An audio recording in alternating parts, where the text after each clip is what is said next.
I don't know what it would take for the plea for help. I don't know how many lives it will cost. But we see how this virus works. It don't discriminate. We're helpless. Is there anything that you would want to say to your family out here? Yeah, I mean, I love them.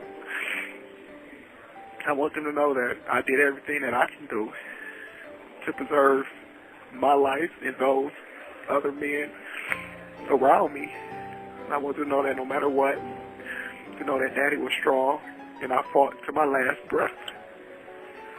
I want them to know that I love them, and if I don't make it, I'll just see them on the other side.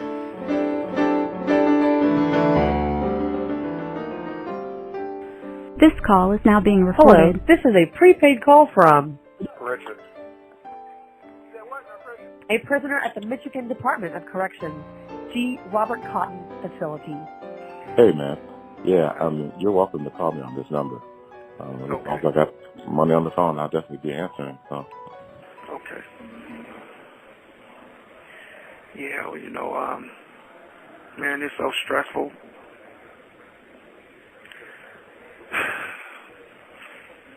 It really is, but yeah, they, because I'm at Cotton still, they're continuing to, like, move in the infected prisoners that once were infected into this unit.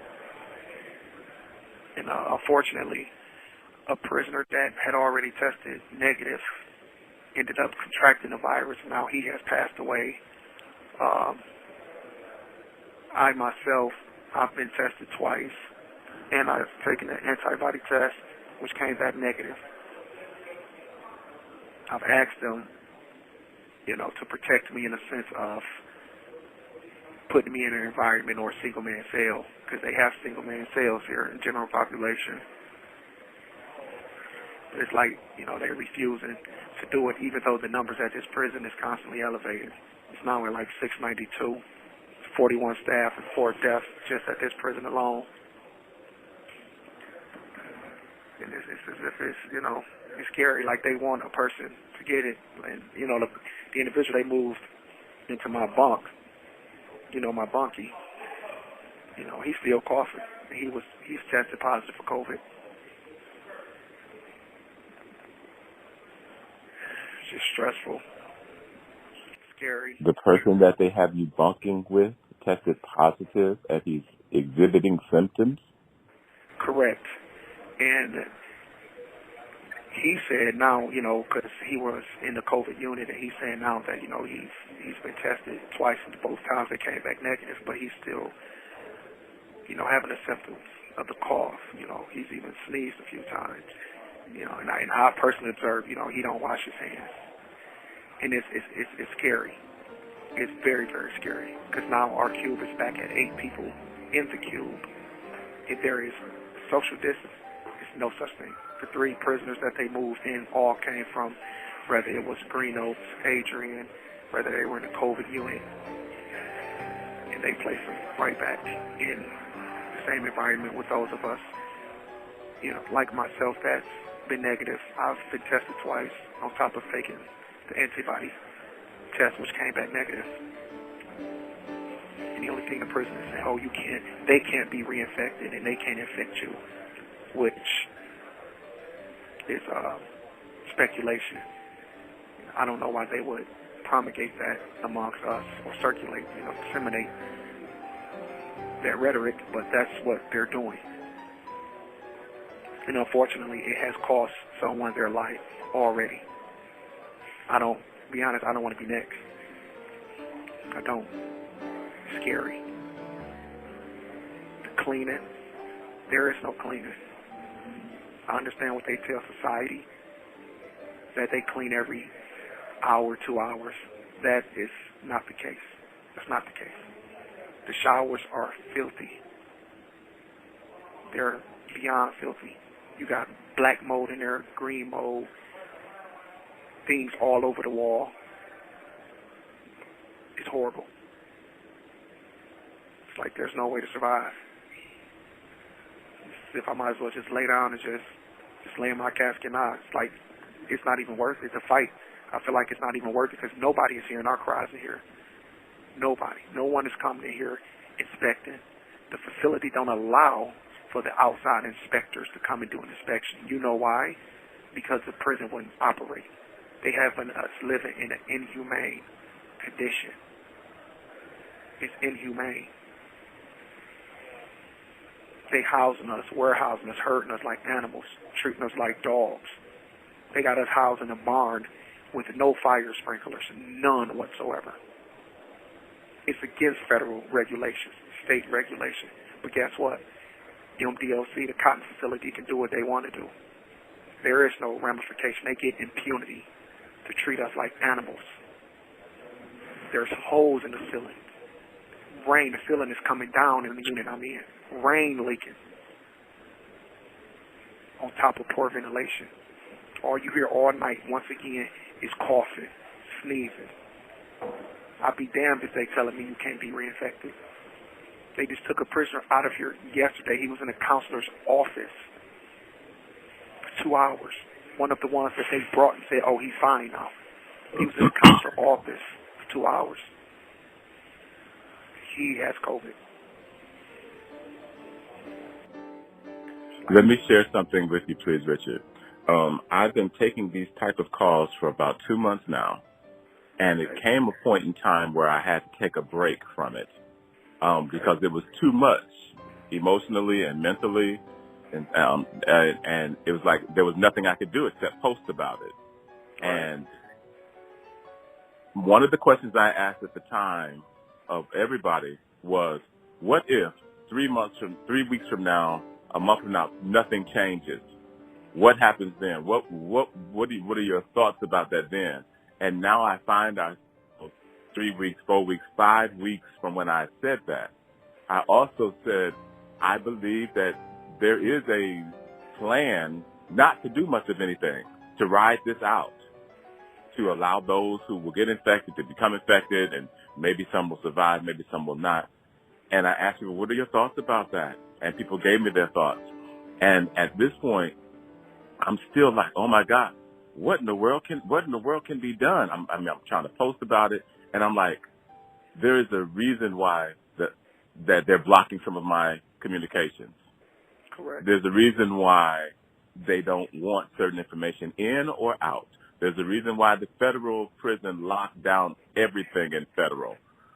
All the federal prisons are on lockdown now because of all the protests that are going on out here in this so-called free world. Mm-hmm. And they don't want nothing to jump off in other areas where they're completely most vulnerable and at the wind. Correct. And at this point, you know, I'm taking these testimonials, I'm recording them, and I'm like, oh my God, I'm putting them on YouTube, I'm putting them on Facebook, people are sharing them. But at some point, it's going to be like, okay, this is so-and-so's testimony. 2 years back when this is a class action lawsuit, something going on, it's going to be like, all right, here's so-and-so's testimony, and they didn't make it. Here's their voice. And I'm like, oh my God, that's so creepy and haunting for me. And I'm like, there's a reason why people all over the world are protesting and rose up. Right. Correct. And unfortunately, we as African Americans, we don't have a voice, and when we do, it's silence. Our only hope is you all out there. That's our only hope, is for society to stand up. You know, I understand what happened with George Floyd, but I appreciate the unity and solidarity and the love and support he's getting, his family getting, that humanity is getting. But we can't breathe in here neither. We cannot breathe. We've been muffled in silence every day. Every day. Prisoners losing their lives. But let's not look at us as prisoners. We're human. We should not be deprived of the Constitution. The Constitution don't state everyone, all citizens except prisoners. We're citizens. We're fathers. We're husbands. We're sons. Some grandfathers. And it's sad. We need for society to stand up against this what's the difference in out there? Because we can't protect ourselves here. We can't. It's nothing we can do. We have to face. It's like our own death. It hurts. It's scary. The individual that just passed away, I knew him. I spoke to him. He was just fine. Now all of a sudden, he's gone. After this facility breached a legal duty to use due care. They breached their policies state for them to follow the social distancing guidelines from the CDC. It states that. Why are they ignoring that? Why? I don't know what our plan of action is. None of us know it. We live day to day with scary, anxiety, stress. None of us know. We try to lean on each other without resorting to violence, without resorting to protest, because we can't protest in prison. If we even stand against them, they're going to gas us, they're going to tase us, they're going to throw us in segregation.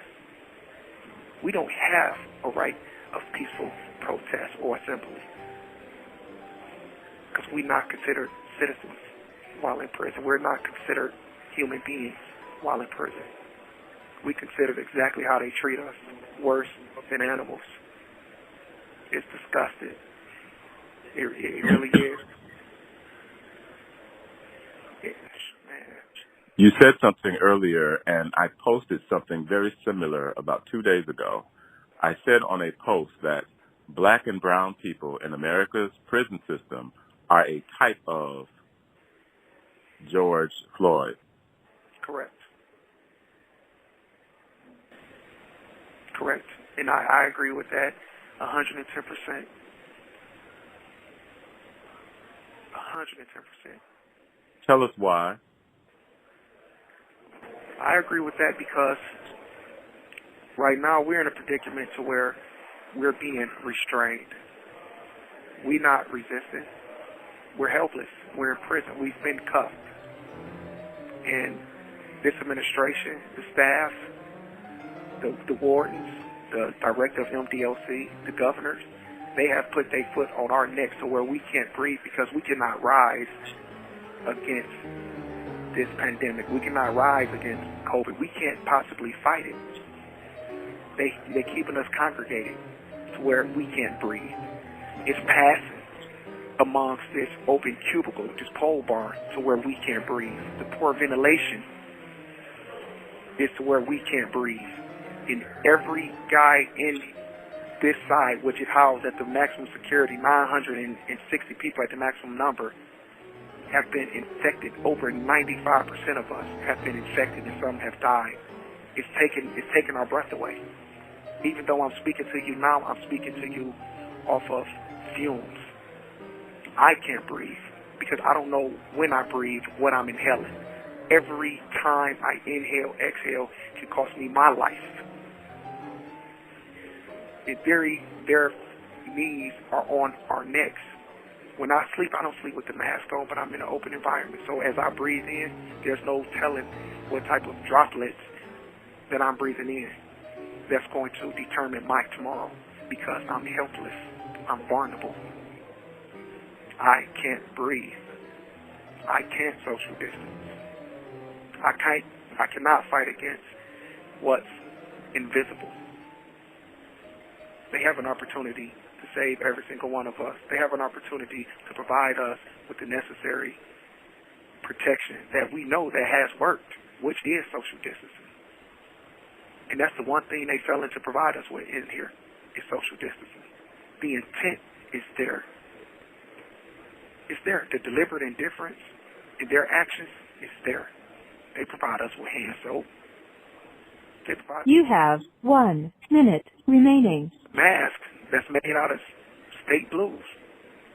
But one thing they won't provide us with that we know that works, social distancing. We can't breathe. Every single one of us that's in this environment that's faced with this atrocity every day. Some days I don't even sleep because I don't even know if it's my last breath. I can't even sleep. I stay woke.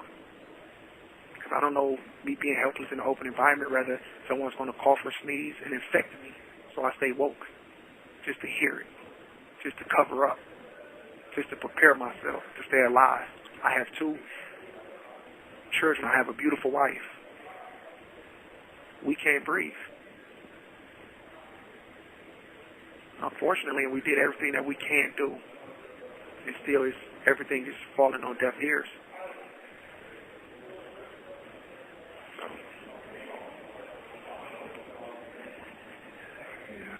Thank you for using GTL. Richard. Yes, sir. What are your thoughts on my posting this on today and stating in the recording it says that it says your location. It says exactly where you are. It says who's calling. What are your thoughts about that? What's my thoughts about you posting? And it's mentioning who you are and your location. I'm okay with that. You can post it. You can mention who I am, my location, give them my JPay account. I'm okay with that. My thoughts is we need help. Where I am, there's only a few of us that speak out because we're so afraid of the retaliation. I am one that has experienced the retaliation, but my voice won't be silenced. My family has experienced retaliation, but our voice won't be silenced. So when I say we, I represent all of us. I represent the individuals that's at this prison, the individuals, the men that's incarcerated, that's helpless, the men that can't breathe, and even those, unfortunately, that have lost their lives. Those are the people that I speak for, because that can be me. That can be all of us that still have an opportunity to breathe. That can be all of us that have children in our families not having opportunities to see us, to hold us, to be there for us. So I represent all of the men that's here. And the only people that can help us are those in society. The governor, she's choosing not to help. They're choosing to just let us die. And it just hurt. Those are the individuals that I represent. It's just not me, but it's all of us. Even the staff that have contracted it, that have lost their lives. It's not a color thing. It's not a black and white. It's not a CO or inmate. It's a humanitarian crisis. But don't leave us in here to die. We do have families.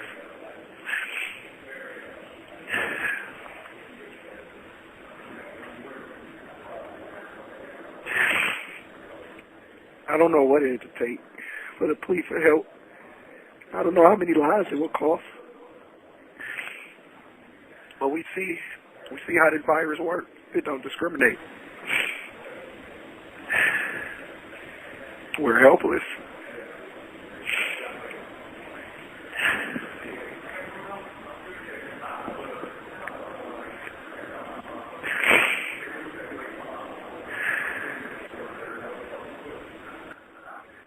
I'm going to do the best I can to get this word out and pray that it does some real meaningful good.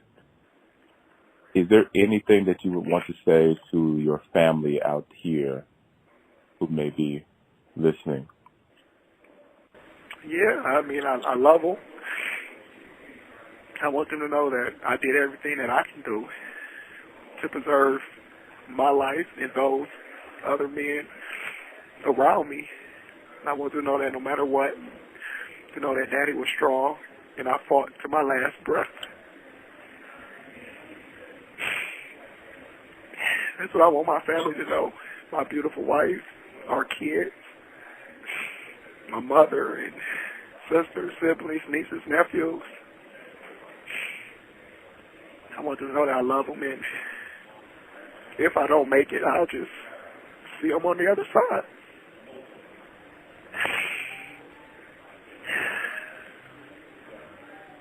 Yeah. And I thank them for their support.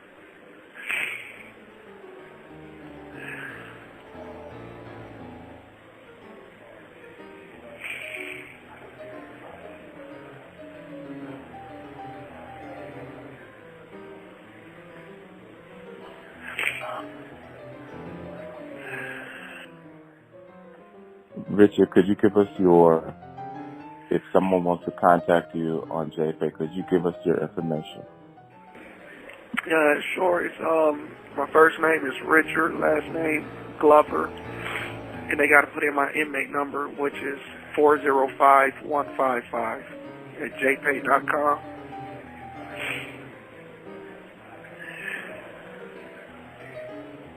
And if someone wants to write you on postal mail. Okay. Yeah, you have to use my name, Richard Glover, inmate number 405155. I'm currently housed at G. Robert Cotton Correctional Facility. Address is 3510 North Elm Road, Elm as in ELM Road, Jackson, Michigan, 49201.